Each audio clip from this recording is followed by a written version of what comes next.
अगर आप पंजाबी गाने सुनने के शौकीन हैं तो यहाँ पर एक गायक हैं राजवीर जवंदा। आजकल उनकी सेहत बहुत नासाज है क्योंकि वो बाइकिंग के भी शौकीन थे और बाइकिंग की शौकीनी की वजह से वो निकले हुए थे अपने साथियों के साथ और उनका एक्सीडेंट हुआ। जो आवारा पशु हैं सड़क पर लड़ते हुए आए और वो उनसे टकरा गए और उनकी हालत इस समय मोहाली के फोर्टिस अस्पताल में बहुत ही ज़्यादा गंभीर है। उनका मेडिकल बुलेटिन रोज़ जारी होता है और उनके लिए मंदिरों और गुरुद्वारों में रोज़ अरदास होती है कि वो ठीक होकर वापस आ जाएं। जो उनका इस समय का बुलेटिन आया है वो इस समय बहुत ज़्यादा चिंता पैदा करने वाला है। 3 चीज़ें हैं उनके मेडिकल बुलेटिन की जो अपडेटेड बुलेटिन है। अब लगभग उनको 3 से 4 दिन हो गए हैं अस्पताल में, लेकिन उनकी जो रिपोर्ट्स आ रही हैं वो रिपोर्ट्स इस समय बेहद डराने वाली हैं। 3 चीज़ें जो हैं एक-एक करके मैं बताता हूं। मेरे सामने यहाँ पर लिखा हुआ है।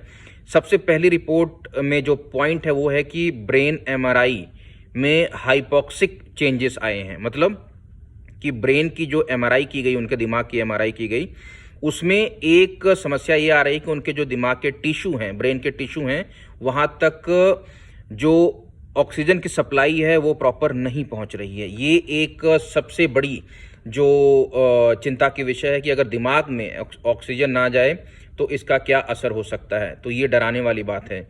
दूसरी चीज़ जो आई है वो आई है कि स्पाइन एमआरआई जो हुई है उससे ये निकल के आया है कि उनकी जो रीढ़ की हड्डी है उसमें एक्सटेंसिव डैमेज, मतलब कि बहुत ही ज़्यादा चोट आई है, जिसकी वजह से उनके शरीर के बाकी अंगों पर भी असर पड़ रहा है। तो दूसरा सबसे इम्पॉर्टेंट जो पॉइंट है वो ये है। और इसकी वजह से, क्योंकि आपको मालूम होना चाहिए कि जब स्पाइन में यानी कि रीढ़ की हड्डी में चोट आती है तो उसका असर आपके पूरे शरीर पर होता है। तो उनके जो हाथ पांव हैं वो भी इस समय इसकी वजह से प्रभावित हो रहे हैं क्योंकि उनके स्पाइन में इंजरी है बहुत ज़्यादा।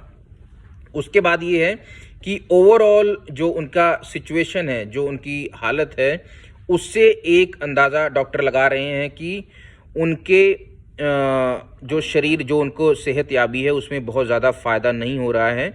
और इससे एक बात तय है कि उनको और भी लंबा समय जो वेंटिलेटर पर है उस पर गुजारना पड़ेगा। लेकिन एक ही अब इसमें उम्मीद बची है। उम्मीद की किरण ये हो सकती है कि डॉक्टरों की जी तोड़ मेहनत और लोगों द्वारा की गई अरदास शायद एक किसी चमत्कार के रूप में बदल जाए और राजवीर जवंदा, जो कि बहुत ही ज़हीन गायक हैं, बिना किसी कंट्रोवर्सी के वो रहते हैं, किसी तरह का उनके कंट्रोवर्सी उनके साथ जुड़ी नहीं हुई है। पहले पंजाब पुलिस में रहे हैं, गायकी का सफ़र शुरुआत की, बहुत अच्छे और नेक इंसान हैं, लोग ऐसा बताते हैं। तो हमारी भी ये दुआ है और उन सब लोगों की ये दुआ है कि राजवीर जवंदा जल्द से जल्द ठीक होकर के वापस अपने घर पहुँचें।